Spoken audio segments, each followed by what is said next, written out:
Transportation की हम बात कर रहे थे। ट्रांसपोर्टेशन आपको बेसिक स्टार्ट किया था और ट्रांसपोर्टेशन में आपसे जो ट्रांसपोर्टेशन रिक्वायरमेंट बताई थी यूनिसेलुलर ऑर्गेनिज्म में नहीं लगेगा क्योंकि ये है डायरेक्ट कॉन्टैक्ट ऑफ एनवायरनमेंट। किन में लगेगा? मैंने कहा मल्टी सेलुलर ऑर्गेनिज्म में आपका लगेगा। और मल्टी सेलुलर में क्यों आपका लगेगा? क्योंकि जो भी आपके न्यूट्रिएंट्स हैं जो आपने डाइजेस्ट और एब्जॉर्ब किए हैं ये कहीं रिक्वायर्ड ऑर्गन्स तक जाएंगे। दूसरे नंबर पे आप देखेंगे जो मेडिसिन्स हैं, हार्मोन्स हैं और भी हम कहते हैं एक्सक्रिएटरी प्रोडक्ट्स हैं, ये भी कहीं ना कहीं अपने सिस्टम में बाहर जाएंगे। इसके बाद आप देखेंगे दो तरह के आपको ट्रांसपोर्टेशन सिस्टम मैंने बताया थी सर्कुलेटरी। कौन कौन से? एक आपका ओपन सिस्टम और एक क्लोज सिस्टम। क्लोज सिस्टम का मतलब है जिसमें ब्लड जाएगा क्लोज्ड वेसल्स में, आप इन शॉर्ट इनको कह सकते हैं नसों में, है ना। और ओपन अप कौन सा होगा? जिसमें ब्लड जो है डायरेक्ट आपके टिश्यू सेल्स में टिश्यू स्पेसेस में उड़ेल दिया जाएगा और उनमें पूर किया जाएगा। तो यहाँ तक कोई समस्या कहीं से कहीं तक नहीं लगेगी। और आगे जाएंगे। इसके बाद आपका था क्लोज और ओपन सर्कुलेटरी सिस्टम और ट्रांसपोर्टेशन इन प्लांट की चर्चा कर दी थी। प्लांट में आपके दो तरह के टिश्यूज़ बताए गए थे और कौन से टिश्यूज़ बताए थे वो आप देखेंगे। पहला टिश्यू आप हमने लिया था जाइलम और दूसरा लिया हुआ था फ्लोएम। जाइलम और फ्लोएम दोनों की बात करोगे। जाइलम आपके कौन से थे? जो मेन डिफरेंस आते हैं डेड सेल्स होंगे, ठीक है। और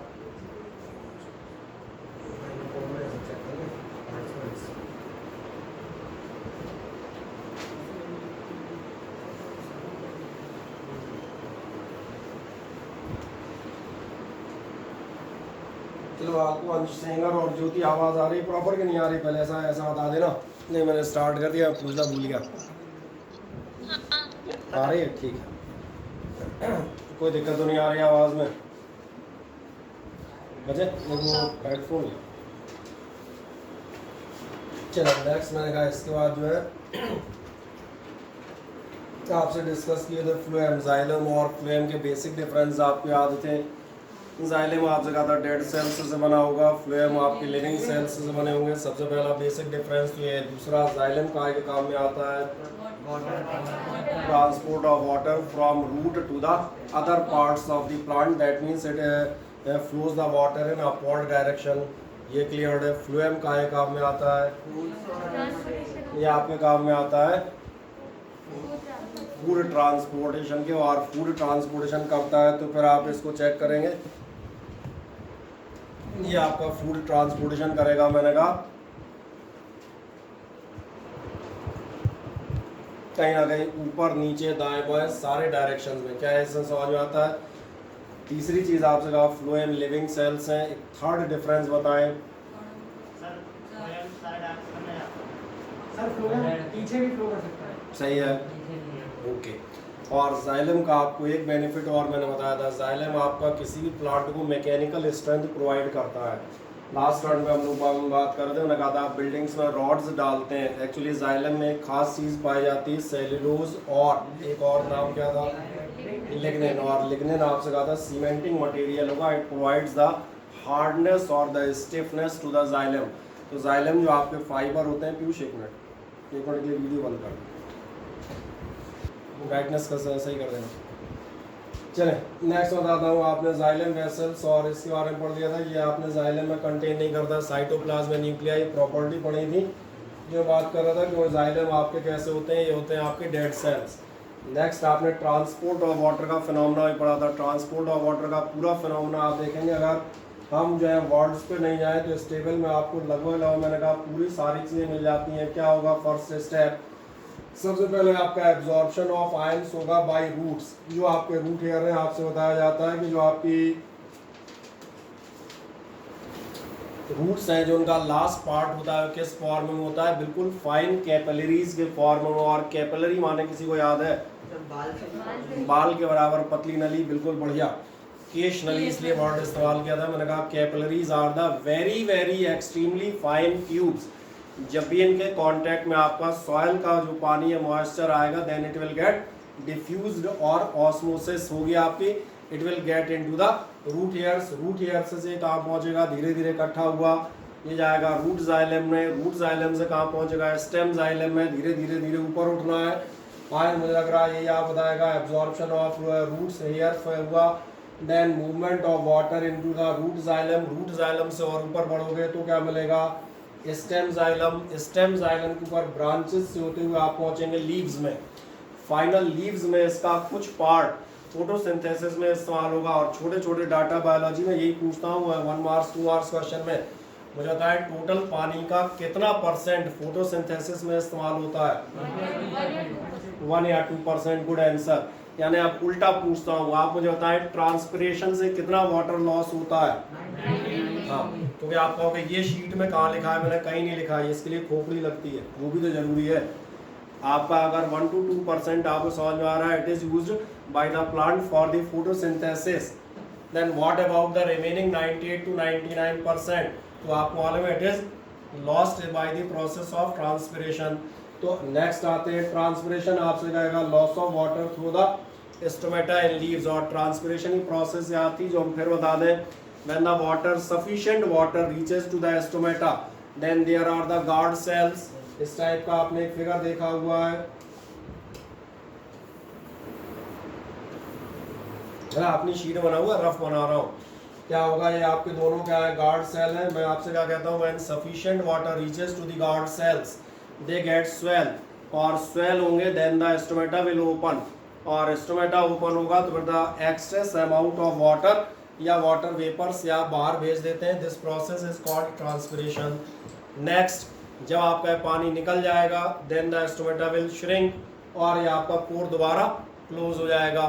लास्ट कहानी आपको मैंने एक दिए का एग्जांपल दिया था दिवाली के, मैंने कहा था ऊपर का आपका जितना ऑयल बर्न होता रहेगा, जितनी जो स्पेस खाली होती जाएगी, नीचे से सक्शन प्रेशर से उतना ही ऊपर आता रहेगा। Similar process is repeated in case of plants also.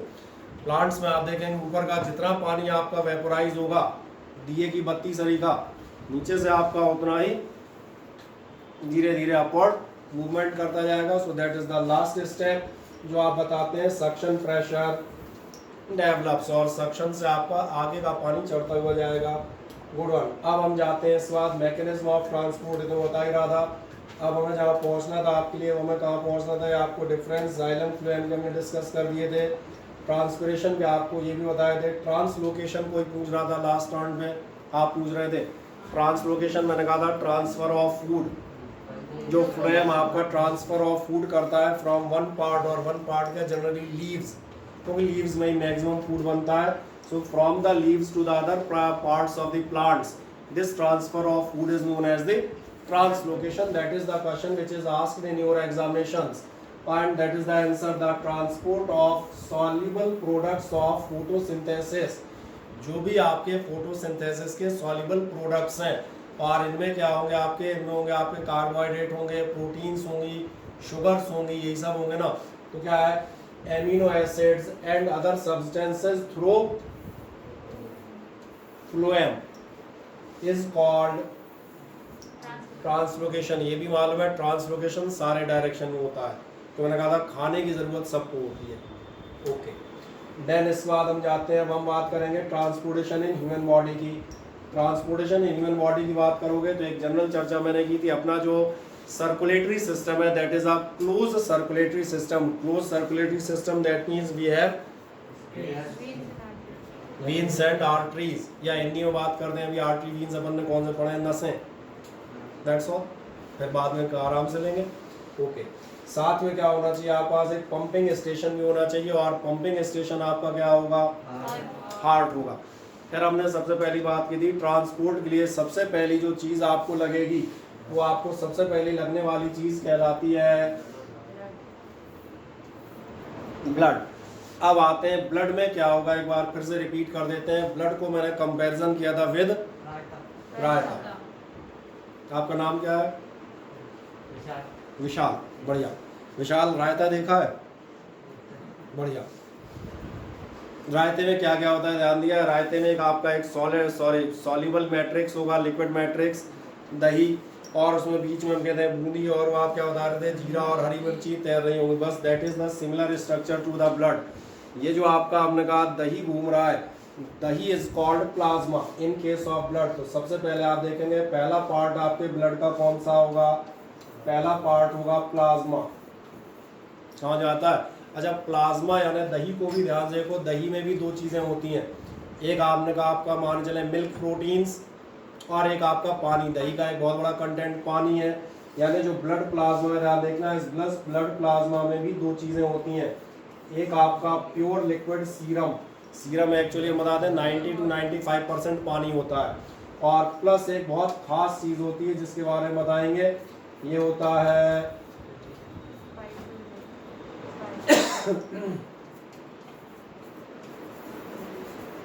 इसकी ज़रूरत हमें तब पड़ेगी जब आप कभी ब्लड क्लॉटिंग कर रहे होंगे।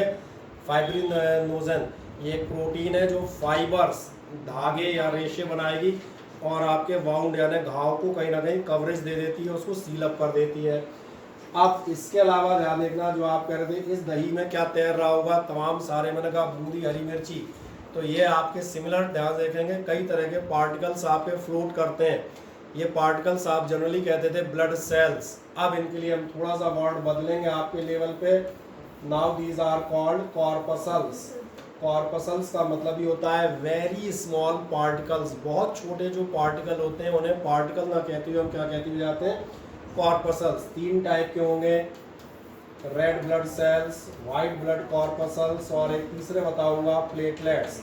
बाद में मैंने कहा था इनके आप बायोलॉजिकल नाम अब आप 10th में वो याद कर लीजिएगा, erythrocytes, leucocytes and thrombocytes. Well done, तो ये आपको याद है, गुड वन। तो ये मैंने कहा ये वो टेबल जिस पर हम बात कर रहे हैं ब्लड का कौन से कंटेंट होंगे, एक आपने कहा लिक्विड मैट्रिक्स जो प्लाज्मा होगा, और जिसमें फ्लोटिंग पार्टिकल्स होंगे, समझ आ रहा है, बूंदी के तरीके, ये क्या होंगे ब्लड कॉर्पसल्स। इस प्लाज्मा में क्या होगा, सीरम एंड फाइब्रिनोजन। सीरम मतलब liquid part of the blood, fibrinogen मतलब a particular protein which is dissolved in it. Then there is the blood corpuscles, RBC. RBC आप जानते हैं, I will call them erythrocytes. Then there are the white blood cells, और यहाँ भी कहा था, ध्यान रखना ढंग से पढ़ोगे, leuco, leuco is the word related with the white और ट्रांसपेरेंट। आलू में आपको ध्यान है ल्यूकोप्लास्ट होता है। एक स्किन डिसीज का मैंने नाम लिया था, that is called leucoderma, white patches on the skin, leuco, it is the word related with the whitish colour.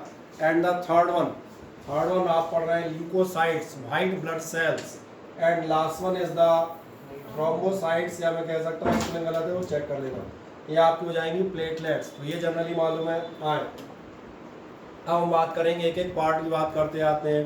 Human body में लगभग कितना ब्लड होता है, मैंने कहा था 95%। किसी बॉडी में कितना ब्लड होता है, लगभग 6 लीटर, ठीक है, तकरीबन हमने कहा 5 से 6 लीटर के बीच तो होता ही होता है। बस यहीं से बताते जाएंगे। आपका प्लाज्मा क्या है ध्यान देंगे, यही मैं बता रहा था, the liquid part of the blood excluding blood cells. Blood cells इसमें फ्लोट कर रही हैं वो अलग है, जो लिक्विड पार्ट है क्या कहलाएगा, प्लाज्मा। इस प्लाज्मा में क्या होगा ध्यान देखना, लगभग 55% ब्लड यही होता है प्लाज्मा यानी कि लिक्विड पार्ट। बाकी आप 40% देखेंगे वो आपके ये क्या मिलाते हैं, फ्लोटिंग पार्टिकल्स। बाकी जो तुमने खाया पिया है, कल भी बात कर रहा था तो मोमोज और समोसे नहीं कह रहा था, मैं कह रहा था प्रोटीन, कार्बोहाइड्रेट, फैट्स, मिनरल्स, ये सब भी आप देखना कहीं ना कहीं ब्लड में होते हैं। ऑक्सीजन भी डिजॉल्व होती है, CO2 भी डिजॉल्व होती है, एक्सक्रिएटरी प्रोडक्ट्स भी डिजॉल्व होते हैं, सारे मिलेंगे। देन आपसे कहेगा इस प्लाज्मा में लिक्विड पार्ट कह रहा हूँ तो क्या चीज़ मिलेगी, अपने आप समझ में आ रहा होगा, that consist of water in which many substances are dissolved. यही मैं बात कर रहा था, क्या क्या होंगे, फॉर एग्जांपल कुछ प्लाज्मा प्रोटीन्स होंगी जैसे एल्ब्यूमिन, ग्लोबुलिन, फाइब्रिनोजेन इंपॉर्टेंट है, मैंने कहा था प्लेटलेट्स के साथ लगेगी आपके ब्लड क्लॉटिंग के लिए। देन आपके कौन से होंगे, एंटीबॉडीज होंगे। एंटीबॉडीज मालूम है क्या होते हैं, बिल्कुल आप सही कह रहे हैं। एक्चुअली हमारा जो बॉडी का इम्यून सिस्टम है, बेटर टू से द डिफेंस सिस्टम, ये क्या करता है ध्यान देखना, अलग अलग वायरसेस को और इस टाइप के डिसीज कॉजिंग एजेंट्स को पहचानता है, आइडेंटिफाई करता है, और उनके अगेंस्ट लड़ने के लिए ऐसा कहा जाए सिंपली जो स्पेशल आर्म्ड फोर्स बनाता है, that force is called antibody. Antibody बोलते हैं जो किसी पर्टिकुलर टाइप की डिसीज या उससे मैंने कहा या वायरस से आपके टकराते हैं। जैसे आपने सुना होगा भी, चूंकि कोरोना फैला हुआ है इसलिए आपका ये सामान्य ज्ञान और अच्छा बढ़ जाता। आपने ध्यान दिया है भी, आप ऐसा आता है कि जो कोरोना के पेशेंट ठीक हो गए वो आपके क्या करें, प्लाज्मा डोनेट करें। अच्छा, अब तुम्हें समझ में आ रहा होगा प्लाज्मा क्या डोनेट करवा रहे हैं। प्लाज्मा में क्या डोनेट करवा रहे थे? प्लाज्मा मतलब पढ़ते हो ना पेपर में, कई बार सुना होगा plasma donate, plasma donate. Plasma मतलब liquid part of blood donate करना है। आरबीसी डब्ल्यूबीसी डोनेट करने की ज़रूरत नहीं है। जब आप लिक्विड पार्ट डोनेट कर रहे हैं तो क्यों कर रहे हैं कि वो लिक्विड पार्ट में क्या होंगी, एंटीबॉडीज। एक्चुअली जो आदमी कोरोना से ठीक हो गया है, जो गया वो तो चले गया, पर जो ठीक हो गया है उसमें तुमने ध्यान दिया, इसका मतलब है उसकी बॉडी ने कोरोना के वायरस से प्रॉपर फाइट की और जीत गया, सक्सीड। इसका मतलब उस वायरस के अगेंस्ट इसने अपना इम्यून सिस्टम डेवलप कर लिया है, जो मैंने सिंपल का आईडी एंटीबॉडीज यानी आर्म्ड फोर्स तैयार कर ली। अब अगर कोई कोरोना वायरस आएगा तो उसको खत्म कर देगा, इस मालूम में। इसके अगेंस्ट मेरे पास ये है,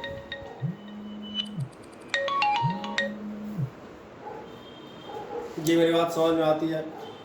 ये आपके क्या कहलाते हैं, एंटीबॉडीज। और इसलिए आपने सेंस में वर्ड सुना होगा तो हर आदमी को एंटीबॉडीज बड़े आसानी समझ में आता होगा। Good one. और क्या हो सकते हैं याद देखना, और मैंने कहा था साथ में आपके सॉल्ट्स होंगे, सोडियम और पोटेशियम क्लोराइड। ये कहाँ से आ जाएंगे, ये वहीं से जहाँ तुम समोसे खाने जाते हो उसी के साथ आते हैं, है ना। और क्या होंगे, बाइकार्बोनेट्स होंगे। फूड सब्सटेंसेस में आपकी एमिनो एसिड्स हो सकती हैं, प्रोटीन, ग्लूकोज, फैट्स, सारे ब्लड में तो डिजॉल्व होते हैं ना जाके। हार्मोन्स होंगे, डाइजेस्टेड फूड होंगे। और क्या होंगे, excretory waste product. Excretory waste product दो टाइप के हो सकते हैं, या तो आप देखेंगे अमोनिया के प्रोडक्ट होते हैं, जो सेल्स हैं आपकी, वो अमोनिया के जो प्रोडक्ट्स बनाती हैं बाद में एक्सक्रिएशन में आओगे किडनी में भेजे जाते हैं, और किडनी से मैंने यूरिन के फॉर्म में एक्सक्रिएट कर देते हैं। दूसरा एक्सक्रिएटरी गैसेज होती हैं, वो होती है आपकी कार्बन डाइऑक्साइड। ये ब्लड के थ्रू कहाँ आती है, that comes in lungs from which it is excelled. तो ये क्लियर है आपको। देन एक नेक्स्ट आएंगे, इसके अलावा प्लाज्मा में क्या होता है, क्या क्या तैर रहा होता है, तो ये भी बता दिया था, RBC, WBC and blood platelets. Plasma without fibrinogen is called serum. बिना फाइब्रिनोजेन का क्या कहलाता है, सीरम। क्योंकि सीरम और फाइब्रिनोजेन का टोटली प्लाज्मा कहलाता है। जिन्हें शक हो जाए उनके लिए मैं फिर एक बार इधर लौट जाऊंगा। प्लाज्मा का मतलब ही होता है सीरम प्लस, तो बिना फाइब्रिनोजेन का क्या कहलाएगा, अकेला सीरम। तो ये समझ में आता है, ओके। अब एक को हम लेते हुए जाएंगे। Red blood cells. जब आप रेड ब्लड सेल्स में जाते हैं तो दो तीन छोटी छोटी चीज़ें बताता हूँ मेन। पहली बात तो आएगी रेड ब्लड सेल का शक्ल कैसी होती है, शेप। शेप में ध्यान देखना, यहाँ एक वर्ड आता है कॉनकेव। तुम्हें कॉनकेव माने मालूम है, कॉनकेव वर्ड कहीं सुना हो तो ध्यान देखना, इसकी शक्ल होती है, ये शक्ल कहलाती है कॉनकेव। याद आ गई, मैं लेंस याद दिला देता हूँ ना। ये लेंस कहलाता था कॉन्वेक्स और ये लेंस कहलाता था कॉनकेव। अब याद आ गए। तो जब हम कह रहे हैं डबल कॉनकेव है, मतलब दोनों साइड क्या होगी, इस टाइप की इसकी शक्ल होगी। इस आरबीसी में जो सबसे खास बात है वो खास बात यह है कि इसमें हमें एक बहुत खास बात मिलती है, और जो खास चीज़ इसमें मिलती है ये एक रेड पिगमेंट है, और इसी की वजह से आपका ब्लड जो है वो रेड कलर का दिखता है। हीमोग्लोबिन और रेड पिगमेंट, इसकी चर्चा हम लोगों ने रेस्पिरेशन में भी की थी। तो मुझे बताएगा रेड पिगमेंट हीमोग्लोबिन करता क्या है, ऑक्सीजन कैरियर है। बिल्कुल सही, बिल्कुल सही जवाब आप दे रही हैं। ये आपका होता है ऑक्सीजन कैरियर, सही है। और ऑक्सीजन कैरियर मैंने कंपैरिजन किया था ट्रक से। मैंने कहा था ट्रक्स आते हैं, एज ए ट्रक आते हैं, कहाँ आते हैं, इन द लंग्स। और लंग्स का कौन सा पार्ट था जहाँ से ऑक्सीजन लेते हैं, लंग्स में कहाँ से ऑक्सीजन लेंगे ये,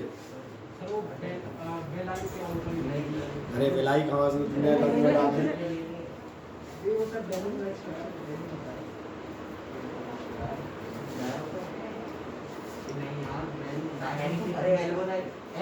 एल्वेलाई, सही कह रहे हैं, छोटे छोटे बैलून लाइक स्ट्रक्चर होते हैं, याद आ गया। जो आपका हम कहते हैं आपकी ये ट्यूब जाती है और उस ट्यूब का एंड काय के फॉर्म में होता है, इस गुब्बारे के फॉर्म में होता है, एल्वियोली के फॉर्म में, और यहीं से आपकी ऑक्सीजन ब्लड में एंटर होती है। तो मैंने कहा ये जो आपकी ब्लड वेसल्स हैं, यहाँ जो आपकी कहीं होंगे, इनमें जो आपका हीमोग्लोबिन प्रेजेंट होता है वो क्या करता है, इस एयर से जो आपने इनहेल की है इससे ऑक्सीजन एब्जॉर्ब करता है। जब ऑक्सीजन एब्जॉर्ब करता है उसके बाद ये सीधा भागेगा, और कहाँ भागता है, टुवार्ड द टिश्यूज और सेल्स, और इन टिश्यूज को सप्लाई कर देता है ऑक्सीजन। ये याद आ जाता है। इस हीमोग्लोबिन के लिए मैंने एक खतरा भी बताया था, कोई उस खतरे का नाम बताएगा? बिल्कुल सही जवाब, ये था कार्बन मोनोऑक्साइड। तो मैंने कहा था कार्बन मोनोऑक्साइड आपके हीमोग्लोबिन के साथ एक परमानेंट फिक्स कंपाउंड फॉर्म कर लेती है। हाँ। और ये था आपका कार्बोक्सी हीमोग्लोबिन। मैंने कहा था ये ट्रक है, ये ट्रक क्या करेंगे, यहाँ से ऑक्सीजन ला देंगे, विल कैरी द ऑक्सीजन, अलग अलग आपके बॉडी पार्ट्स में डिलीवर करेंगे। जब डिलीवर करेंगे then they will return back, again they will get loaded in the alveoli of the lungs and again the system will continue. ये process लगातार repeated manner में चलती रहेगी। But if you had inhaled the carbon monoxide in some accidental case, तो carbon monoxide क्या काम करती है, it forms the carboxy haemoglobin which is a permanent compound. यानी आपका ट्रक खत्म हो गया, अब ये ऑक्सीजन लेने लायक नहीं रहा, तो ऐसा आदमी आप देखेंगे दम घुटने से कभी भी मर सकता है। समझ में आ रही है मेरी बात? अब लास्ट कहानी तो ये तो समझ में आ गया, हीमोग्लोबिन करेगा। दूसरा आता था हीमोग्लोबिन को आप हीमोग्लोबिन ही क्यों कहते हैं, ये भी मैं बता देता हूँ। क्योंकि हीमोग्लोबिन में होते हैं दो टुकड़े, एक होता है हीमो और दूसरी होती है ग्लोबिन। अभी तुम्हें ध्यान होगा थोड़ी देर पहले मैं एल्ब्यूमिन, ग्लोबिन ये सब बता रहा था, ये होती हैं प्रोटीन। अरे अब मैं कहाँ लिखूँ, यहाँ लिखता हूँ।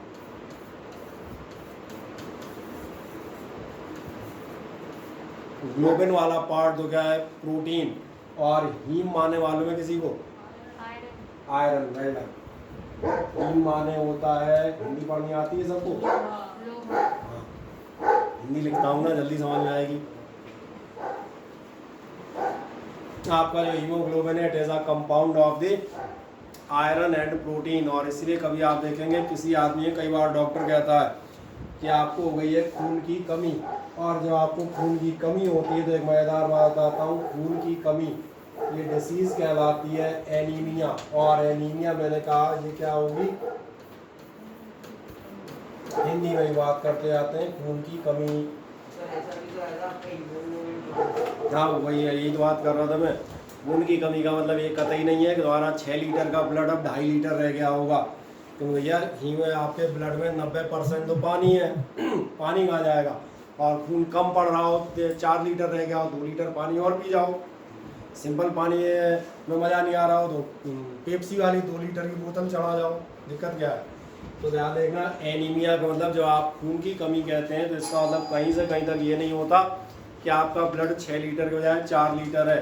एनीमिया या खून की कमी डॉक्टर इसको सिंपल भाषा में आपसे कहता है, उसका मतलब होता है लैक ऑफ हीमोग्लोबिन। आपके ब्लड में अगर हीमोग्लोबिन का परसेंटेज कम है then it is called anaemia. आपको समझ में आता है इसका परिणाम क्या होगा अगर ब्लड में हीमोग्लोबिन का परसेंटेज कम है,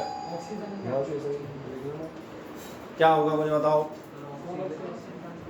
आपकी ऑक्सीजन कैरिंग कैपेसिटी कम हो जाएगी। ऐसे आदमी को अगर दौड़ा दोगे तो हाफने लगेगा, ज़्यादा दौड़ाओगे तो चक्कर आ जाएंगे। नहीं आ रहा समझ में क्यों? क्योंकि सेल्स बेचारी वर्क और हार्ट काहे से करेंगे, ऑक्सीजन से ही तो करेंगे। तुम्हारे पास ट्रक है नहीं तो माल कहाँ से पहुँच पाओगे सही कह रहे हो। तो आपको अब ये वर्ड समझ में आते हैं। एक साइड से फिर से बात करता हूँ, हीमोग्लोबिन रेड पिगमेंट कहाँ से बना होगा, हीम माने आयरन, ग्लोबिन मतलब प्रोटीन से बना होगा। ये आपकी डबल कॉनकेव या बाई कॉनकेव स्ट्रक्चर होगा। किस काम में आएगी, ये आपकी ऑक्सीजन कैरियर होगी। ऊपर देख लो आवाज कोई हो तो। अगर आपका हीमोग्लोबिन कम है तो फिर ये क्या होगा आपका, ये आपकी डिसीज कहलाएगी एनीमिया। और एक लास्ट एक अच्छी बात आप बताते हैं, कभी कभार जो है आपसे कहा जाता है डोनेट द ब्लड। खून दान करने से बढ़ता है, ये बात सही है। क्योंकि मैं बताऊँ आपकी जो रेड ब्लड सेल्स हैं, ब्लड में रेड ब्लड सेल्स ही काउंट करते हैं, नहीं कहता ब्लड कम है ज़्यादा है, मतलब हम इन्हीं की बात कर रहे होते हैं। जब भी आप डोनेट करने जाते हैं या नहीं जाते हैं, तो जो अच्छी बात बता रहा था, जो आपकी आरबीसी है इसकी लाइफ तकरीबन होती है 120 डेज। 120 डेज मतलब सिंपल कहा जाए 4 महीने लगभग यही हुआ ना। क्या ना याद देखना, तुम्हारी बॉडी में इस समय जो रेड ब्लड सेल्स हैं वो 4 महीने बाद सबके सब डेड हो जाएंगे। सब डेड हो जाएंगे तो फिर क्या होगा? अरे भैया वो डेड हो जाएंगे तो नए बन भी तो रहे हैं रोज, ये भूल गए? इसीलिए आपने जान नहीं दिया, डॉक्टर कहता है पालक खाओ। पालक, पालक में आयरन होता है। ग्रीन लीव्स की जितनी भी वेजिटेबल्स हैं, these are good source of iron. और जिन्हें बताने पालक नहीं खानी, मूंग की दाल खा के काम चला सकते हैं। और मूंग की दाल में ज़रूरी नहीं कि मूंग की दाल दाल बना के ही खाई जाए। मूंग की दाल के आप जो है हलवा बनाओ ना, हलवा बनाओ, मूंगेड़े बनाओ। आधी जब भी कहता हूँ मूंग की दाल, आधी खिचड़ी कोई पता नहीं हो जाता है, साइकोलॉजी कहीं जाती है क्या? मूंग की दाल खानी है स्टैंडर्ड फॉर्म में खाओ, हलवा बनवाओ, मूंगड़े बनवाओ, दही वड़े बनवाओ, मज़े से खाओ। रही तो मूंग की दाल ही ना। ये सजेशन मम्मियों को जाके देना, कहना सर बता रहे थे मूंग की दाल से खिचड़ी ही नहीं बनती, और भी चीज़ें बनाने सीख लो। हाँ, तो अगर जब आप इसमें आते हैं तो these are the good source of iron. और आयरन काय के लिए ज़रूरी है? इसी हीमोग्लोबिन के प्रोडक्शन के लिए। तो मैं जो बात कर रहा था, लाइफ आपकी कितनी है? 120 डेज है, यानी 120 डेज में आपके सारे आरबीसी रिप्लेस हो जाते हैं।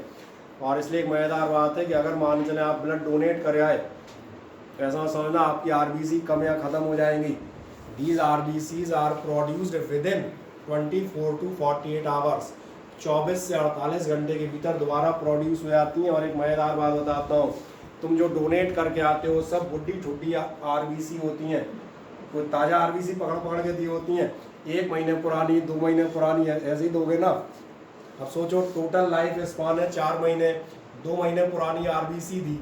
आदमियों के सेंस में बात करते हैं, एक आदमी की लाइफ होती है 100 साल, मतलब 50 साल वाली बुढ़ी आरबीसी पकड़ाया है। और तुम्हारी बॉडी में 2 दिन के अंदर क्या होगी? फ्रेश आरबीसी, एकदम ताज़ा। समझ आता है? That's why that is the advantage of donating the blood.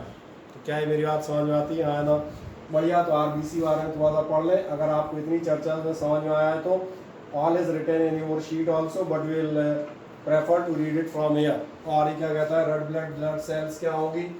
ये पहली चीज़ तो नंबर बताएगा, लगभग कितनी होती हैं? 5.5 मिलियन होती हैं आपकी 1 ml ऑफ ब्लड में। 1 ml तो मालूम है 2-3 बूंद मिला के 1 ml हो जाता है। इतने ब्लड में कितनी आरबीसीज होती हैं आपकी? 55 लाख शायद, ऐसा समथिंग है ना। और जाओगे तो total number of RBC, total number आपके ब्लड में कितना होता है? बट ध्यान रखना है, हेल्दी पर्सन की हम बात कर रहे हैं, जिसके ब्लड में एनीमिया है उसमें कम निकलेंगे। ठीक, और जाते हैं आगे। हल्का सा डाटा आप याद रख सकते हैं कितना नंबर होता है। देन क्या कहेगा, each RBC is a biconcave. Biconcave मतलब समझ में आ गया था कैसा स्ट्रक्चर होगा? Divide of nucleus. ये ध्यान रखिएगा, आरबीसी में न्यूक्लियस नहीं होता है। अगली बार जो फिल इन द ब्लैंक होंगे उनमें एक क्वेश्चन किस में न्यूक्लियस होता है और किस में नहीं होता है, इस पर ज़रूर होगा। ये छोटी छोटी बातें ध्यान से पढ़िएगा। ठीक, ये मैं आपको हिंट दे देता हूँ, इसमें आपका न्यूक्लियस नहीं होगा। The mammalian erythrocytes. Mammalian erythrocytes मतलब मैमल्स। ये कौन होते हैं?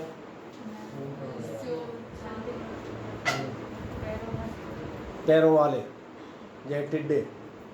क्यों? टिड्डे के तो 8-10 पैर होते हैं, और बड़ा मैमल माना जाएगा, अपने तो 2 ही है।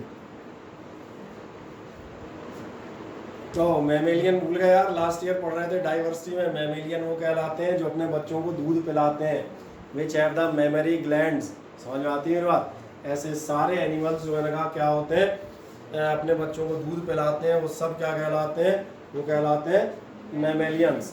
और एक कोई एक्सेप्शन है, बाकी सारे मैमेलियंस के साथ एक खास बात है, बाकी सब अंडे देते हैं, मैमेलियंस हमेशा बच्चे रिप्रोड्यूस करते हैं। ये ध्यान रहेगा। और सबसे बड़ा मैमेलियन पूरे विश्व में कौन है, मुझे बताओ? और एलिफेंट से बड़ा? एक मिनट अंश, दोबारा से बोलना। Blue whale. ब्लू व्हेल, आप सही कह रही हैं, बिल्कुल सही जवाब। व्हेल आपकी जो है सबसे बड़ी मैमेलियन है। मुझे लग रहा है व्हेल इतनी बड़ी होती है कि 8-10 हाथी वैसे ही खड़े हो लेंगे, नहीं? I hope so. अरे व्हेल नहीं देगी तो टीवी भी देखा जाता है, ऐसे बता रही है। आई मैं बोलूँ आमिर खान को है देखा? बोले हाँ, बोले कल ही अपने घर आया था मैं। उसने कहा था अपनी साइकिल देखो पुरानी वाली, थोड़े दिन हम चलाएंगे। ऐसे आमिर खान ऐसे थोड़ा देखे जाते हैं, आमिर खान भी टीवी भी देखे जाते हैं। तो ब्लू व्हेल मतलब अपने यहाँ बुलवाएगी है। मुझे सर ब्लू व्हेल हमारे यहाँ कभी आई नहीं, हमें पता ही नहीं।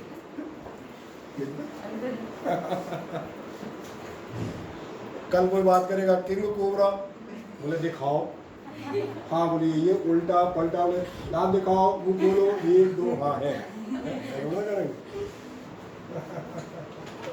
चल, तो ये समझ में आता है। ये क्या होता है ध्यान देखना, डू नॉट पॉसेस न्यूक्लियाई। ये समझ में आ रहा है। इनमें डिवाइड ऑफ न्यूक्लियस का मतलब ये था कि इनमें न्यूक्लियाई नहीं पाया जाता है।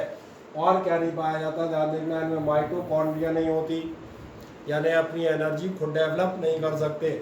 और ध्यान देखना, और क्या नहीं मिलता है इनमें, एंडोप्लाज्मिक रेटिकुलम। एक्चुअली इनमें ज़्यादातर पार्ट इसलिए नहीं पाए जाते कि इनका मेन काम है ट्रक। बस में और ट्रक में अंतर समझ में आता है। अगर ट्रक में सीटें लगवा दोगे, सिंपल भाषा में बात करता हूँ, तो स्पेस कम हो जाएगी। जो आरबीसीज हैं ये कॉर्पसल, ध्यान देखना, इनमें मैक्सिमम जगह खाली रखी गई है। ना न्यूक्लियस होगा, ना माइटोकॉन्ड्रिया, ना endoplasmic reticulum. Why not? That's why it should load as maximum as oxygen as possible, जिससे ये ज़्यादा से ज़्यादा ऑक्सीजन को लोड कर सके। अब कोई दिक्कत तो नहीं? ओके। सबसे खास बात जाते हैं एरिथ्रोसाइट में। ऐसा क्या होता है कि ऑक्सीजन लेके चली जाती है? क्या बताया जाएगा? Contain haemoglobin. Haemoglobin consist of globin यानी प्रोटीन एंड Fe तो पहचानते हो, आयरन। आयरन का सिंबल है, ठीक। कंपेन या इसको अपन क्या कहते हैं ध्यान देखना, ये कहलाता है हीमे। 100 ml of blood contains 15 milligram of haemoglobin. अगर आप अपना 100 ml ब्लड देखेंगे तो लगभग उसमें ऑन एवरेज हम बात कर रहे हैं हीमोग्लोबिन कितना होना चाहिए, 15 मिलीग्राम के आसपास। Then if the amount of haemoglobin blood is less, अगर ब्लड में हीमोग्लोबिन कम है तो क्या कहोगे? द पर्सन सफर्स फ्रॉम, इसलिए मैं पढ़ाता जा रहा हूँ, जो बता रहा तो आपको डायरेक्ट मिलता जाएगा। Now you can revise the same from your sheets which are in your hand.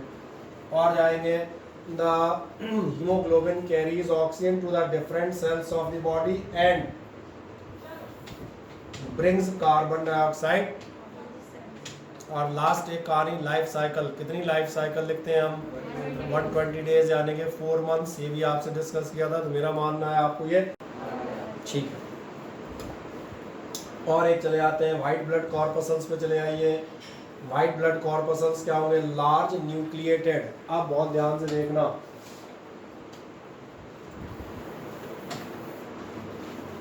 कुछ समझ में आ रहा है?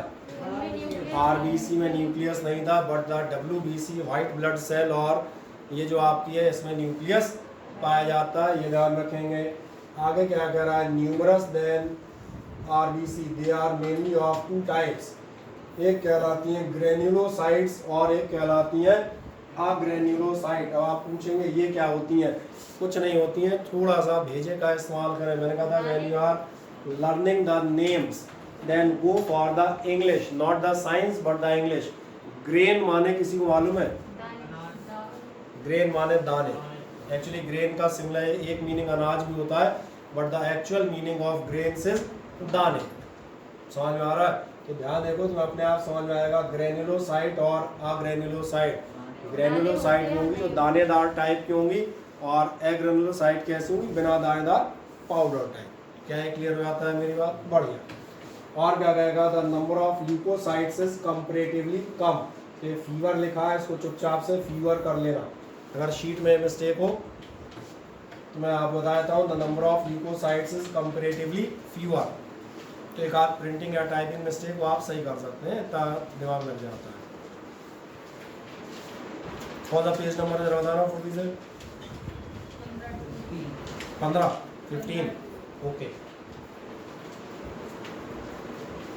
ल्यूकोसाइट्स में आपका है the number of leukocytes is comparatively fever, कम होता है, ठीक है ना। और जाएंगे इस वाला 1 ml में आपकी कितनी ल्यूकोसाइट्स होती हैं, केवल और केवल 5000। किसी को याद है आरबीसी कितनी होती थी? वो 30 बिलियन टोटल था। 1 ml में 5.5 मिलियन, यानी हिंदी में बात कर लेते हैं 55 लाख। कहाँ 5 साढ़े 5 हजार, कहाँ 55 लाख, तो समझ में आ गया होगा व्हाट इज द कंपैरिजन। ऐसे पढ़े याद रहेगा। ओके, द टोटल नंबर कितना होगा, टोटल वैसे ही दिख रहा होगा, कहाँ बहुत ज़्यादा होगा, 75 मिलियन में पूरी हो जाती हैं। वो 1 ml में 55 लाख होती हैं, ये पूरी बॉडी में 75 लाख नहीं हो पाती। नेक्स्ट आप जाएंगे the number of leukocytes increases in infections like pneumonia, blood cancer etcetera. जब भी कभी ध्यान देखना आपको निमोनिया, ब्लड कैंसर, ल्यूकेमिया ऐसी कोई डिसीज़ होगी तो इसमें एक पहचान ये भी आती है कि अपनी जो है ल्यूकोसाइट्स का नंबर या वाइट ब्लड सेल्स का नंबर अचानक से बढ़ने लगता है। आप पूछेंगे क्यों, ये भी मैं बता देता हूँ। एक्चुअली निमोनिया आप देखेंगे वायरल डिसीज़ है, और तुम्हें मालूम है वायरस का इलाज WBC नहीं है, वायरस का इलाज एंटीबॉडीज़ होती हैं। अभी आता था ना, मैं भी वायरस वाली बात कर रहा था। WBC जो अपनी सेल्स हैं बैक्टीरियाज और जर्म्स के खिलाफ इफेक्टिव है, फाइट कर सकती हैं। दिक्कत है निमोनिया हो जाएगा तो शरीर अपनी फौज तो पूरी लड़ाएगा ना, तो क्या होता है ल्यूकोसाइट्स बनाना शुरू करता है। ल्यूकोसाइट उसके अगेंस्ट इफेक्टिव होती नहीं है, और ल्यूकोसाइट। दिक्कत ये निमोनिया के जो जनरल सिम्टम है वो नॉर्मल होते हैं, वही सर्दी जुकाम और ये सब। तब ये कैसे पता चलेगा सर्दी जुकाम है या कि निमोनिया हो गया? तो डॉक्टर आप ध्यान देखना ये चेक कराता है, अगर सर्दी जुकाम बैक्टीरियल है तो समझ में आ रहा होगा ल्यूकोसाइट नॉर्मल होंगी। क्यों?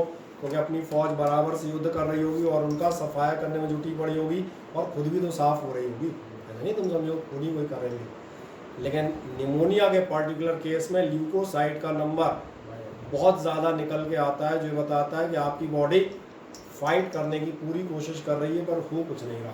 तो सर उसमें एंटीबॉडीज नहीं आ सकती? किसमें? अगर ल्यूकोसाइट फाइट करने में एक्सेप्शन रहेगी तो एंटीबॉडी नहीं, हमारा निमोनिया की एंटीबॉडीज़ नहीं होती, एक मज़ेदार बात है। हर चीज़ की एंटीबॉडीज़ वो हम बना लें, संभव ही नहीं है। नहीं सोचो हर चीज़ की एंटीबॉडी बना लेते तो आदमी जैसे जैसे उम्र बीतती जाती और स्वस्थ होता जाता, मजबूत। फिर एक हम कहते हैं इतिहास में एक राणा सांगा का नाम सुना है? राणा सांगा, महाराणा प्रताप का नाम सुना है? महाराणा प्रताप के जो हम कहते हैं जो ग्रैंडफादर या ऐसा समथिंग रहे हुए राणा सांगा थे। तुमने अगर हम बता दें हिस्ट्री में मुग़ल एम्पायर का नाम सुना हो, मुग़ल एम्पायर जो वो उसके साथ क्या नाम आता है, बाबर के साथ स्टार्ट हुआ था इन 16th सेंचुरी, 1500 समथिंग, 1504 और likewise that was the year. उसमें आप देखेंगे बाबर ने जो हमला किया था, बाबर की राणा सांगा से युद्ध हुआ था, और वो युद्ध कहलाता है खानवा का युद्ध, बैटल ऑफ खानवा। सही है, राजपूतों की बहुत बड़ी लड़ाई थी, तो उसमें राणा सांगा का नाम इसलिए आता है, राणा सांगा जो है उनके शरीर पे जो है 86 घाव थे युद्धों के, 86। उनका एक हाथ नहीं था, एक पैर नहीं था और एक आंख नहीं थी। तो एक ऐसा राजपूत था जो आप देखेंगे पूरी जीवन भर बहादुरी के साथ उसने युद्ध किए और बराबर से जीते। समझ आता है? उन्होंने कहा खानवा के युद्ध में क्या हुआ, कुछ उसके अपने ही जो थे वो गद्दारी कर गए, इसलिए वो राजपूत जो उस समय हार गए। That's why the Mughal Empire was started. अब आपको नजर आएगा तो जो मैं बात कर रहा था, हर चीज़ की एंटीबॉडी नहीं बन सकती। उन्होंने कहा अगर ऐसा व्यक्ति होगा जो हर तरह की चीज़ें झेलेगा तो राणा सांगा हो जाएगा। बोले सारी बीमारियां झेल चुका, आप बोले कोई भी बीमारी ले आओ, आने दो, अपने पास एंटीबॉडी है, नहीं ऐसा हो जाएगा ना। That is not possible in practical. Okay, now will move for blood platelets और थ्रोम्बोसाइट्स द लास्ट। थ्रोम्बोसाइट या ब्लड प्लेटलेट कहाँ काम में आती हैं? ये काम में आती है, ध्यान देखना, ये आपके ब्लड की क्लॉटिंग कराने के काम में आती हैं। अगर आपको कोई चोट लग जाती है तो यहाँ पर मैं बताता हूँ, यहाँ पर एक आपने जो शुरुआत में पढ़ा था सीरम, आपको याद है प्लाज्म में एक सीरम था और एक था फाइब्रिनोजेन। ये आपकी प्लेटलेट्स उस फाइब्रिनोजेन से रिएक्ट करती हैं, एक प्रोटीन रिलीज करती हैं, अभी इसमें नाम आएंगे फाइब्रिनिन। ये आपको नाम देखेंगे सब फाइबर से रिलेटेड है। फाइबर माने समझ में आ रहा है? धागे या रेशे, और ये क्या करते हैं आप देखना इस टाइप का एक नेट जो है वो आपके जो बाउंड पे फॉर्म कर लेंगे। समझ में आ गया? क्या होगा, धीरे धीरे आपका ब्लड वहीं पे क्लॉट होता चला जाएगा। तो ये किसका काम है आप देखेंगे, ये काम होता है आपके थ्रोम्बोसाइट्स या प्लेटलेट्स का। एक और चीज़ बता देता हूँ, कुछ लोगों में आप देखना प्लेटलेट या तो वीक होती हैं या नहीं होती हैं, और ऐसे लोगों के साथ एक दिक्कत आती है, अगर उन्हें कट जाए तो आप देखेंगे उनका ब्लड बंद नहीं होता। और जिनको ब्लड बंद नहीं होता वो उस बीमारी को आप किस नाम से जानते हैं, वो बताएगा। कौन सी डिसीज बता रहे थे? रॉयल डिसीज, बिल्कुल सही आप कह रहे हैं। बायोलॉजिकल नाम है इसका हीमोफीलिया।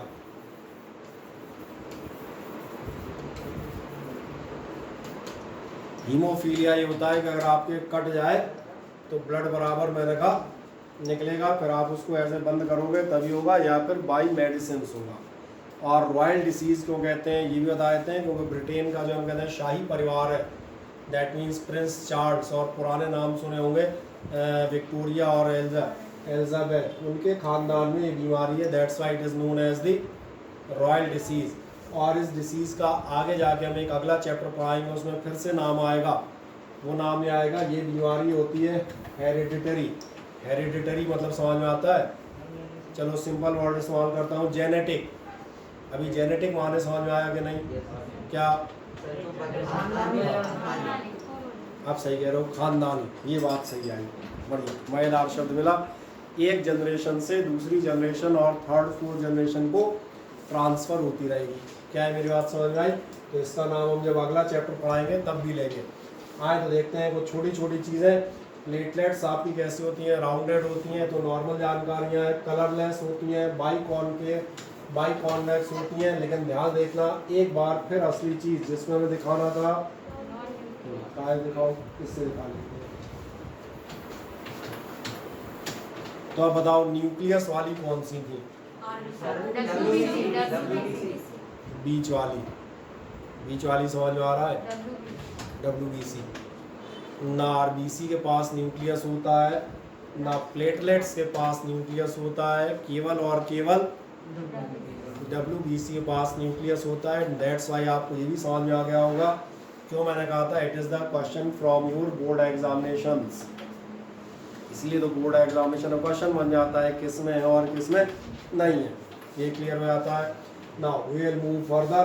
किस काम में आती है? Which help in the coagulation of blood. Coagulation भी कहलाता है बैठना, कोएगुलेशन वो कहलाता है जैसे आपने पानी में मिट्टी घोल दे, थोड़ी देर रखा रहने दें, मिट्टी आप देखेंगे नीचे जम जाती है, तो जमी हुई मिट्टी जो है इसको हम क्या कहते हैं? कोएगुलेट हो गई। एक और वर्ड केमिस्ट्री में आता है, याद है किसी को?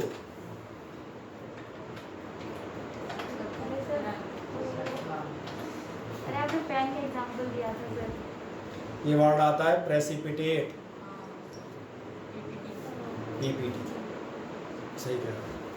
अब नेक्स्ट जाएंगे, ब्लड क्लॉटिंग की क्या प्रोसेस है, बहुत ध्यान देखना, मैं एक बार में समझाता हूँ। ब्लड क्लॉटिंग आपको एक बार इससे देखनी पड़ेगी। ये तो समझ में आ रहा होगा, it is the mechanism that prevents the loss of blood during an injury. मैंने बात कर ही ली है। The blood has platelet cells which circulate around the body and plug these leaks. जो आपके इसमें जो हम कहते हैं पूरी बॉडी में सर्कुलेट होते हैं और क्या काम करते हैं? इन लीक्स को प्लग कर देते हैं। प्लग करना तो मतलब समझ में आता है, सील कर देना, ये प्लगिंग कहलाती है। अब कैसे करते हैं ये भी हम आगे बढ़ेंगे। To clot at these points of injury, the other name is the, दूसरा नाम इसका क्या है? सेकंड नाम है वही ब्लड क्लॉटिंग या कोएगुलेशन। ये भी हमें बात करना, कोएगुलेशन माने मैंने आपको बता दिया था। आज जो मेजर इवेंट है इनको ध्यान से एक बार देख लें। In case in your examination, अगर आप ये जनरली हम बता दें आपको नॉर्मल सिंपल बुक्स में नहीं मिलता, लेकिन अगर आप इस चीज़ को इस्तेमाल कराते हैं then you are getting better marks. और मैंने कहा हो सकता है आप में से कोई आगे बायोलॉजी ले भी तो और अच्छी बात है, उसको तो मालूम होना चाहिए। सबसे पहले क्या होगा ध्यान देखना, जहाँ भी चोट लगी है इंजर्ड टिश्यू, वहाँ पर आपकी ब्लड प्लेटलेट्स तो ब्लड में ही है तो मौजूद ही हैं। वो क्या काम करती हैं ध्यान देखना, एक बहुत ख़ास चीज़ रिलीज़ करती हैं और ये चीज़ कहलाती है थ्रोम्बोप्लास्टिन। नाम हल्का सा याद रखने पड़ेंगे क्योंकि ये अलग अलग तो आपकी प्रोटीन्स हैं। सबसे पहला स्टेप क्या होगा, आपका थ्रोम्बोप्लास्टिन रिलीज होगा। क्या मेरी बात समझ में आती है? अब आप एक चीज़ कहेंगे, हमारी बॉडी में ब्लड तो बराबर बह रहा है, फाइब्रिनोजेन भी है, प्लेटलेट्स भी हैं, सब है, तो कहीं भी क्लॉट हो जाए ऐसे तो फिर रुकेगा कौन? नहीं आई मेरी बात समझ में? ब्लड तो अपनी बॉडी में लगातार फ्लो हो रहा है ना, और मटेरियल भी, बारूद भी अपने पास पूरी है, कहीं भी धमाका हो जाए। फाइब्रिनोजेन पूरे ब्लड में प्रोटीन के फॉर्म में मौजूद है, प्लेटलेट्स तैर ही रही हैं, कहीं भी प्लेटलेट और फाइब्रिनोजेन ने आपस में बातचीत की, बोले यार घूमते घूमते बहुत थक गए, बोले यहीं बैठ लेते हैं, और सोचो कहीं खोपड़ी में जाके बैठ गए तो that is called blood clotting in brain. और जिसने सुना है ध्यान होगा, अगर ब्रेन में ब्लड क्लॉट हो जाए, जैसे अपन कहते हैं राम से काम पड़ना, उसके लिए कहावत बनाई गई है ना, वीडियो समझ आ रही? तो फिर मैंने कहा फिर कौन रोकेगा? वो इसलिए रोकता है, ध्यान से मेरी बात देखना, आपकी बॉडी में एक सब्सटेंस होता है जो होता है प्रोथ्रोम्बिन, ये होता है इनएक्टिव। बहुत ध्यान से देखना, मैंने क्या लिखा है, प्रोथ्रोम्बिन किस स्टेट में होता है, इनएक्टिव। लेकिन प्लेटलेट्स जब थ्रोम्बोप्लास्टिन रिलीज करेंगी, और प्लेटलेट्स थ्रोम्बोप्लास्टिन तभी रिलीज करती हैं जब कहीं ज़रूरत पड़ेगी, जब ब्रेन उन्हें ऑर्डर देगा इन केस ऑफ इंजरी और वाउंड। क्लियर मेरी बात हुई? इस थ्रोम्बोप्लास्टिन का काम क्या है? यह है कैटलिस्ट। कैटलिस्ट समझ में आता है? कैटलिस्ट एक बार आपसे बता दें, जो खुद रिएक्शन नहीं करते, दूसरों को रिएक्शन करने के लिए इंड्यूस करते हैं। मैंने एक बार एग्जांपल दिया था, दो लोगों की लड़ाई में पड़ोसी होते हैं कैटलिस्ट, है ना, दो लोग लड़ रहे हैं तो पड़ोसी का काम यही होता है, सही है? तो ध्यान देखना, ये जो आपका थ्रोम्बोप्लास्टिन है, ये क्या करता है, देखो ध्यान से, ये कन्वर्ट हो जाता है आपका एक्टिव में। और काय से एक्टिव है, यहाँ जो चीज़ लिखी है वो मैं ऐसी पढ़ देता हूँ, ये थ्रोम्बोप्लास्टिन लिखा है, कुछ नहीं लिखा। ये थ्रोम्बोप्लास्टिन क्या करेगा, इस प्रोथ्रोम्बिन, प्रो माने पहले वाला, थ्रोम्बिन प्रो मतलब पहले वाले थ्रोम्बिन को काय में कन्वर्ट करता है, थ्रोम्बिन यानी कि एक्टिव में। पहला स्टेप समझ में आ गया? फिर रिपीट कर देता हूँ, पहला स्टेप क्या होगा, प्लेटलेट्स जैसी इंजरी आप आऊँगा, ब्रेन ने मैसेज भेजा, ये एक प्रोटीन रिलीज करेंगे थ्रोम्बोप्लास्टिन। थ्रोम्बोप्लास्टिन खुद कुछ नहीं करेगा, ब्लड में बहने वाले प्रोथ्रोम्बिन यानी थ्रोम्बिन से पहले की स्टेज जो इनएक्टिव थी, उसको केवल एक्टिवेट कर देगा, दैट्स ऑल। उसको आग लगाने का काम इसका होगा। और जैसे ये थ्रोम्बिन आपका एक्टिव स्टेट में आया, बस देखें ध्यान से क्या होगा, ये काय से रिएक्ट करता है आपके, ये रिएक्ट कर जाता है आपके फाइब्रिनोजेन से, जो आपके ब्लड में पहले ही से था। और ये कैसा फॉर्म होता है फाइब्रिनोजेन, तो ध्यान दें, सॉल्युबल। फाइब्रिनोजेन और सीरम याद होगा, ये प्लाज्मा बन रहे थे, फाइब्रिनोजेन ब्लड में घुला हुआ था। जैसे मैंने कहा पानी में शक्कर, जब पानी में शक्कर होगी तो बहता जाएगा, और जब पानी में मिट्टी डालोगे तो क्या होगा, ये बैठने लगेगी, कहीं ना कहीं बैठेगी ज़रूर। तो ये अंतर आएगा, ध्यान देना, सॉल्युबल और इनसॉल्युबल का। जब फाइब्रिनोजेन था वो कैसा था, सॉल्युबल था, पूरी बॉडी में ये सॉल्यूशन टहल रहा था, कहीं कोई दिक्कत नहीं। लेकिन ये जो आपका थ्रोम्बिन है, यहाँ थ्रोम्बिन लिखा है बीच में, छोटा दिख रहा है, कोई दिक्कत नहीं। ये थ्रोम्बिन ध्यान देखो क्या करता है, समझ आ गया, इनसॉल्युबल फॉर्म में कन्वर्ट कर देता है। और इनसॉल्युबल का मतलब ये, बस यही तो कोगुलेशन या क्लॉटिंग कहलाती है। अभी नहीं समझ में आया? क्या बन जाएगा आपका कुल मिला के? अब एक दो बार आप स्टेप पढ़ेंगे, मेरे साथ एक बार रिपीट कर दें। सबसे पहला काम, आपकी प्लेटलेट्स रिलीज करती हैं थ्रोम्बोप्लास्टिन। थ्रोम्बोप्लास्टिन का काम है प्रोथ्रोम्बिन को इनएक्टिव था एक्टिव करना, यानी कि थ्रोम्बिन बना देना। और थ्रोम्बिन कुछ नहीं करेगा, जो आपके फाइबर्स यानी कि फाइब्रिनोजेन डिजॉल्व फॉर्म में मजेज टहल रहे थे, उनको इनसॉल्युबल कर देगा, तो बेचारे बैठ जाएंगे, यानी कोगुलेट हो जाएंगे, कहानी खाती। और ये रहा आपका फिगर। अभी नहीं समझ में आया? थ्रोम्बोप्लास्टिन ये क्या कर रहा है, प्रोथ्रोम्बिन को कन्वर्ट करेगा एक्टिव थ्रोम्बिन में, यही पढ़ रहे थे ना। वो आपकी प्लेटलेट यही होता आपने थ्योरी में पढ़ा है। अरे ये बेचारा शीट में क्या ढूंढने लगा है, अरे इधर ही देख लिया अगर मैं इतना अच्छा पढ़ा रहा हूँ यार। क्या करेगी ये आपका रिलीज करता है थ्रोम्बोप्लास्ट एंड ब्लड प्लेटलेट्स, पहला स्टेप यही था। ये क्या करेगा प्रोथ्रोम्बिन को एक्टिवेट करेगा, काय में कन्वर्ट करेगा थ्रोम्बिन में, और थ्रोम्बिन देखो फाइब्रिनोजेन के साथ जैसे ही गई तो ये हो गया इनसॉल्युबल फॉर्म। इनसॉल्युबल फॉर्म मतलब वही फाइबर्स रेशों का धागा सरीका जाल सरीका बन जाएगा। ये आपकी ब्लड को क्लॉटिंग कहलाती है। तो ये आपको क्लॉटिंग आई होप सो समझ में आ जानी चाहिए। नहीं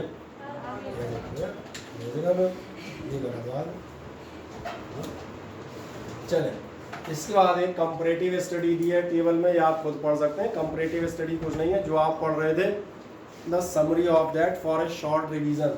इसका शेप कैसा है, कौन सा रेड होता है, कौन सा कलरलेस है, कौन सा क्या है, कौन 5.5 मिलियन है, कौन 8,000 10,000, ये तो पढ़ दोगे। टेबल है मुझे दोबारा पढ़ाने की जरूरत नहीं पड़ेगी। देन फंक्शंस ऑफ ब्लड हम आज पढ़ लेते हैं। फंक्शंस ऑफ ब्लड क्या होते हैं, ब्लड किस काम में आता है मुझे बताएं। ब्लड ध्यान देखना, सबसे पहला तो काम है ट्रांसपोर्टेशन। किसका ट्रांसपोर्टेशन, मैंने कहा दुनिया भर के मटेरियल्स का, फूड मटेरियल्स का, हार्मोन्स का, मेडिसिन का, और मैंने कहा और क्या हो सकते हैं, एमिनो एसिड, एक्सक्रिएटरी प्रोडक्ट्स, सबका इधर से उधर ट्रांसपोर्टेशन है ब्लड होगा। दूसरा ध्यान देखना, ब्लड बना के रखता है वाटर बैलेंस। वाटर बैलेंस क्योंकि पानी इधर से उधर पहुंचाएगा। तीसरी चीज़ ध्यान देखना, ब्लड आपके बॉडी का टेम्परेचर मेंटेन रखता है। क्या आपको समझ में आता है कैसे? कभी सर्दियों में ध्यान देखें, आपकी सबसे ज़्यादा ठंडी जगह कौन सी होती है पूरे बॉडी में? पैर की उंगलियां और नाक की ये नोजी। अब यही क्यों ठंडे होते हैं? तो भैया शरीर के आखिरी सिरे हैं, तुमने देखा नहीं, शरीर की नाक सबसे लास्ट है, या ये कान के ये ठंडे होंगे, चेक कर लेना। और सबसे गर्म पेट निकलेगा, एकदम सेंटर में सबसे गर्म निकलेगा, चेक करना कभी। आ गया समझ में? एक्चुअली क्या होता है, ब्लड अपने साथ हीट को लेके आगे तक जाता है, तो जो सारे आपके बॉडी पार्ट हैं उनको वार्मथ प्रोवाइड करता रहता है। दिक्कत कहाँ आएगी, कहाँ सर्दी लगेगी, जो मैंने कहा पैर ठंडे होंगे वो ये होंगे लास्ट आपके फिंगर टिप्स, क्योंकि आखिरी कोना है, वहाँ तक जाते जाते ब्लड बेचारा रास्ते में हीट देता गया है, खुद ही आधे से ज़्यादा ठंडा हो गया होता है, ये प्रॉब्लम आती है। हीट ट्रांसफरिंग है, टेम्परेचर कंट्रोलिंग, आपकी बॉडी का पीएच बनाए रखता है। पीएच क्या होता था?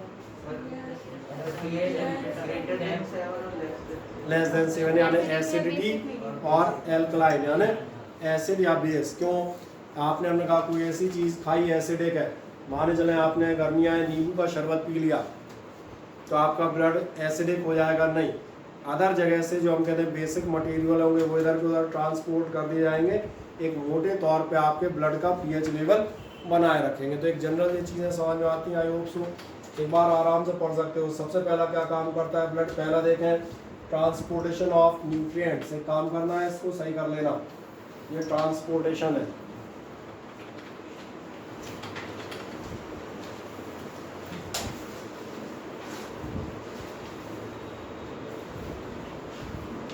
The first is the transportation of nutrients.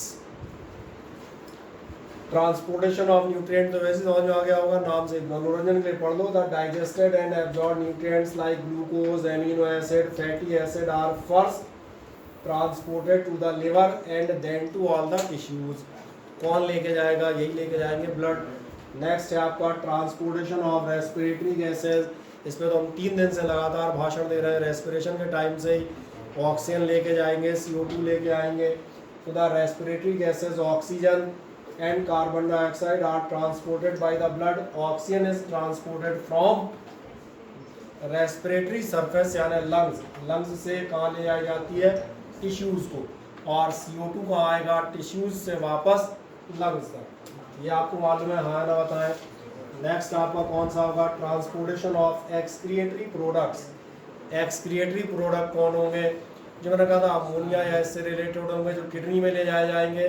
Carbon dioxide जो आपकी वापस लंग्स में लाई जाएगी। So what is to be written there? Different waste from the different parts of the body are collected by the blood and then taken to the organs. कौन से organs? Kidney, lungs, skin and intestine etcetera. Okay, then transportation of hormones, body में जो छोटे छोटे secretion आपकी body के तमाम सारे कंट्रोलिंग्स के लिए निकलते हैं, ये हार्मोन्स कहलाते हैं। जैसे हार्मोन्स का एक आप बता देता हूँ, आप जिस एज में क्या आपने जान दिया है, लड़कियों की आवाज़ धीरे धीरे पतली होने लगती है, लड़कों की आवाज़ धीरे धीरे भारी होने लगती है, दाढ़ी और मूंछ आने लगती हैं, ये कहलाते हैं हार्मोनल चेंजेस। ये बात समझ में आ रही है? These changes occur due to the presence of different hormones. अब जो हम बात कर रहे थे, hormones are produce by endocrine glands. Endocrine glands मतलब जो अंदर अपनी बॉडी के ग्लैंड्स हैं। फिर क्या होता है, these hormones have target organs, इनका टारगेट ऑर्गन होगा। जैसे बॉयज़ की बात करें, अगर मान चलें आपका टेस्टोस्टेरोन हार्मोन होता है, ये मान चलें निकला, तो इसका टारगेट ऑर्गन तो दाढ़ी यहाँ होगी ना, ये बात समझ में आ रही? वहाँ तक कैसे पहुँचेगा? ब्लड पहुँचाएगा, बता देगा। Places to act, these are carried by the plasma of blood. Then the maintenance of pH, ये भी आपसे डिस्कस किया था। पीएच मतलब एसिडिटी या ये सब बैलेंस करना था। Plasma proteins act as buffer system and maintains required pH. Regulation of body temperature, again it is illustrated by me. What it says that the blood flows in all the parts of the body, so it equalizes the body temperature. सारे part में flow होता है, body के temperature को equal करता जाएगा। छोटा सा काम कर लेना, गर्म पानी की बाल्टी में पैर डाल के बैठ जाना, थोड़ी देर बाद माथे से पसीना आने लगेगा। ऐसा कैसे हुआ? तो भैया ये जो गर्म हॉट ब्लड है, समझ में आ रहा है? गर्म पानी में पैर डाले बैठे हो, ब्लड का टेम्परेचर बढ़ेगा तो ब्लड वहीं थोड़ी रह जाएगा, बाकी बॉडी में भी आएगा। तो आप देखेंगे पूरी बॉडी आपकी वार्म अप हो जाएगी। बफर सिस्टम होते हैं जिनका पीएच आप मेंटेन रखते हैं, पीएच ना तो बढ़ने देते हैं और ना कम होने देते हैं। बफर का मतलब होता है टू कीप स्टेशनरी या स्टेबल, बेटर टू से stable. Then transportation of metabolic intermediates. Metabolic intermediates समझ में आते हैं। Metabolic intermediate होते हैं जो रिएक्शंस होती हैं, उनके जो प्रोडक्ट्स बनते हैं वो एक पार्ट से दूसरे पार्ट में ले जाए जाने हैं। जैसे मैं आपको एक लास्ट ईयर का याद दिलाता हूँ छोटा सा। आप पढ़ते हैं एक सर और रर,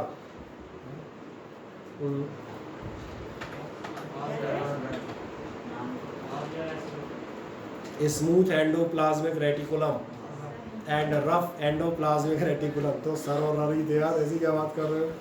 SER एंड RER ही लिखे जाते थे, तो मैं वही तो पढ़ रहा हूँ, गलत थोड़ा पढ़ रहा हूँ। Rough endoplasmic reticulum was called as the protein factory of the body. And protein factory, अगर मैं एक्सरसाइज कर रहा हूँ, building my muscles, then this protein is to be transported. ये जो मेटाबॉलिक एक्टिविटी है, इसका प्रोडक्ट एक सही जगह कौन ले जाएगा? मुझे लग रहा है समझ में आ जाएगा। वाटर बैलेंस कौन करेगा? सारे पार्ट्स में आपकी बॉडी के पानी बराबर बैलेंस चलता रहे, पहुंचता रहे, ये काम इसका होगा। अच्छा, protection from diseases. Protection from diseases अभी आपसे कहा था, आपकी फोर्स, आपकी जो आर्मी है दैट इज कॉल्ड WBC, जो बैक्टीरियल इन्फेक्शंस और इन जर्म्स और इनके खिलाफ काम करेगी। तो दिख रहा होगा ये डिसीजेस से भी आप प्रोटेक्ट करता है। द WBCs, ये आपसे क्या कहेगा? ये उनके पार्ट है, इजनोफिल्स और आपका न्यूट्रोफिल्स। इसके अलावा ये आपके मोनोसाइट्स, ये आपके ध्यान देखेंगे, ये WBC के टाइप्स दिए हुए हैं, अलग अलग टाइप्स। ये क्या करते हैं? Engulf the bacteria. Engulf the bacteria, तुम्हारा ध्यान जा रहा होगा, that is the process like the amoeba. जो आपकी WBC होती है वो बैक्टीरिया को कैसे मारती है? ऐसा थोड़ी होता बैक्टीरिया आया निकाली तलवार, अबे बैक्टीरिया खोपड़ी काट के अलग कर दी बैक्टीरिया की, ऐसा होता? या दोनों लड़ रहे हैं बाहुबली की तरह। तो याद देखना, आपकी WBC क्या काम करती है? एनगल्फ करती हैं बैक्टीरिया को और एब्जॉर्ब कर जाती हैं। आपको याद होगा, मैंने आपसे कहा था किसी भी साइटोप्लाज्म में लाइजोसोम्स पाए जाते हैं। लाइजोसोम तो याद है, एंजाइम बैग्स, और ये पावरफुल एंजाइम क्या करते हैं? अदर किसी भी सेल को डाइजेस्ट कर जाएंगे। बस यहाँ ध्यान देखें, क्या आपसे बताएगा? engulf the bacteria and other disease causing organisms by ये क्या होती है, ये यही होती है, याद आ गया, फॉस्फेट और उसको अंदर कर लेना। The lymphocytes produce antibodies to neutralise the action of toxins produce by pathogens. Toxin जो पैथोजन है, जैसे मच्छर है और ऐसे हैं, और भी जो पैथोजेंस हैं जो आपके टॉक्सिक कई बार जहरीली चीज़ें डेवलप करते हैं, उनके लिए भी एंटीबॉडीज़ को बनाती है। और जाएंगे आगे, नेक्स्ट क्या होगा, क्लॉटिंग ऑफ ब्लड। ये तो अभी पढ़ ही रहे थे यार, पूरा फाइब्रिनोजेन हो जाने क्या क्या पढ़ मारा, अब इसको ही मैं ही बताऊंगा क्या दोबारा से। अब अपन चर्चा करेंगे अगले टर्न पे पंप हाउस की, ठीक है। अगले टर्न पे आराम से आपका ये लगभग चैप्टर एंड पे आ जाएगा, क्योंकि हमें सिर्फ हार्ट और एक्सक्रिएशन तो आपका मुश्किल से एक पेज का भी नहीं है, ठीक है ना। आप किसी को यहाँ तक की चर्चा में शंका रही हो तो मुझे बताओ।